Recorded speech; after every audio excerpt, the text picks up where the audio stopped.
lâmpada para os nossos pés e luz para os nossos caminhos. Ela nos traz ânimo e fortalece o espírito.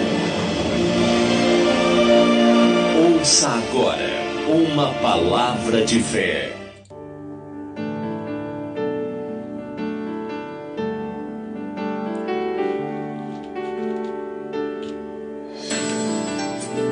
Chegou a hora de ouvirmos a palavra de Deus. Momento da palavra. Momento da palavra.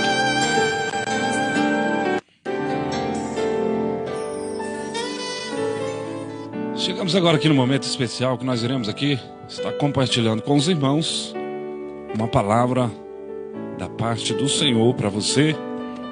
Você que está chegando agora, obrigado pela sua participação, que Deus te abençoe. O livro que nós vamos ler aqui se encontra no Salmo 91.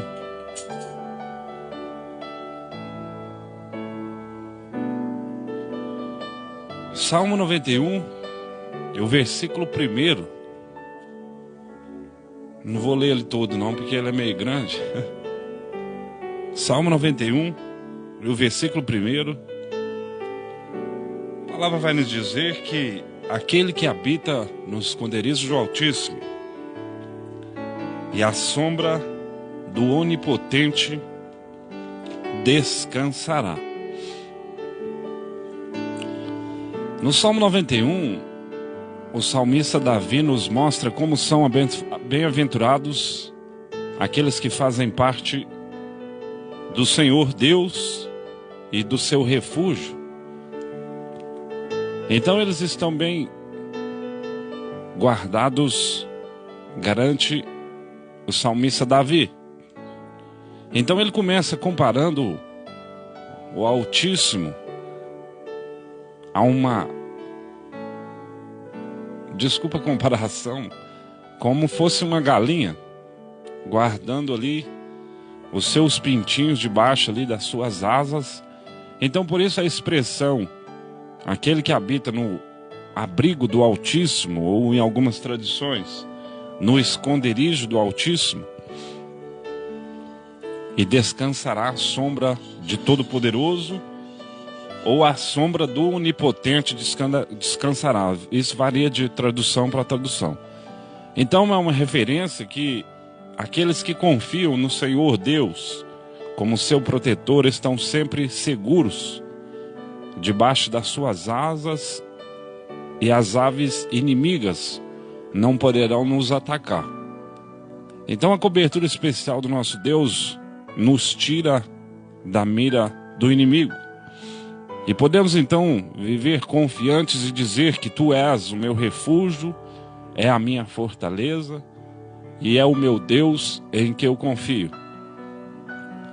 Então ele continua: Deus nos livrando do caçador e do veneno mortal, isto é, os que procuram a nossa morte serão confundidos, e eles conseguirão impor danos permanentes em nossas vidas, mas Deus ele nos livrará das armaduras astutas do inimigo, e a nossa alma permanecerá guardada sem temor ou enfermidades. Então o medo, ele não nos dominará, porque no versículo também nos fala que nós não temeremos magia ou feitiço. Isso depende muito de tradução.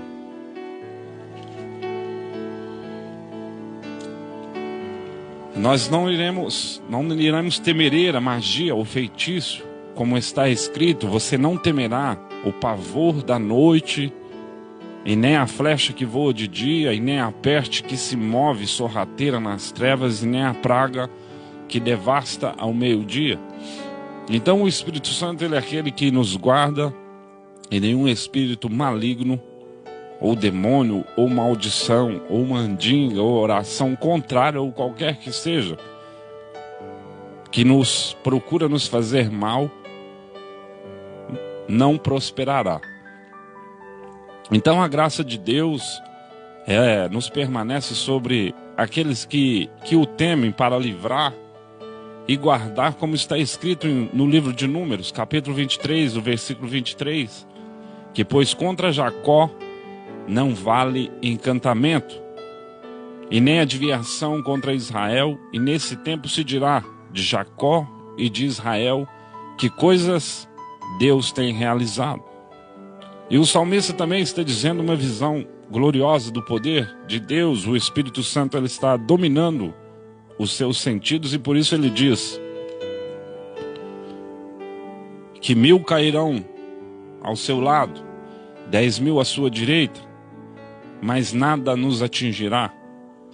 E você simplesmente olhará e verá o castigo dos ímpios. E aquele que confia em Deus enfrentará muitas batalhas, mas nenhuma delas lhe tirará a sua vida e a esperança e o vigor. Porque 1000 cairão ao lado dos remidos, mas eles permanecerão de pé. Não sucumbirão diante da traição, do abandono, da dor, da angústia, do cansaço, da desilusão. Nada disso é capaz de fazer um campeão de Deus. Então, todavia, essas promessas de Deus, elas são condicionais. Porque elas são para aqueles que fizerem do Altíssimo o seu abrigo e do Senhor o seu refúgio. Então anjos nos guardarão e o nosso pé não tropeçará, porque apenas se Deus for a nossa fortaleza. Isso é mais do que deixar a Bíblia Sagrada apenas no Salmo 91, como muitas pessoas fazem, deixa nas estantes ali. Mas mais do que repeti-los todos os dias em oração, do que memorizá-lo, porque isso refere-se a relacionamento. Percebe que se o filho confia naturalmente no pai, então por isso quando chamados se lança em nossos braços. Então é desse tipo de intimidade que Deus... Então é esse tipo de intimidade com Deus que o Salmo 91 ele nos fala que é preciso confiar em Deus com todo o coração, força e entendimento. É preciso estar rendido diante dele. Então, se isso for uma realidade em sua vida, você pisará e o leão e a cobra pisoteará, e o leão foste a serpente. Então você pisoteará os enviados do inimigo, você destruirá os teus instrumentos e esmagará a cabeça do inimigo constantemente. As drogas, o adultério, a pornografia, a maldição, o roubo, a mentira, a morte prematura, enfim, todas essas coisas estão derrotadas por você através do nome do Senhor Jesus. Pois tudo isso é fruto de uma decisão, porque Ele me ama, Ele te ama, e simplesmente porque a decisão de amar ao Senhor, Deus foi tomada. Então a decisão de guardar os seus mandamentos e a sua palavra. O Senhor também continua nos prometendo: eu o resgatarei e eu o protegerei, pois conhece o meu nome, e ele clamará a mim e eu lhe darei a resposta. E na adversidade estarei com você e vou livrá-lo e cobri-lo de honra, vida longa, e lhe darei e lhe mostrarei a minha salvação. O seu clamor ele será ouvido e ele será respondido. Você nunca lutará sozinho. O Senhor ele está continuamente ao seu lado. E além dos livramentos de Deus, Ele lhe concederá o lugar de batalha e honra. Embora muitas sejam as lutas, nenhuma delas serão capazes de tirar a sua vida, pois você terá vida longa e muitos testemunhos para contar. E por fim Deus ele lhe dará o maior de todos os presentes, que é a salvação eterna. Você será levado para um novo e maravilhoso nível de conhecimento de Deus, pois ali não haverá mais choro, não haverá mais pranto, não haverá mais dor, porque o Senhor, Ele é aquele que guarda a cidade das moradas eternas. Então, portanto, se você ainda não decidiu confiar no Senhor, confie, porque vale muito a pena. Então essa é a palavra que eu deixo para a meditação dos irmãos nessa manhã de hoje, em nome de Jesus.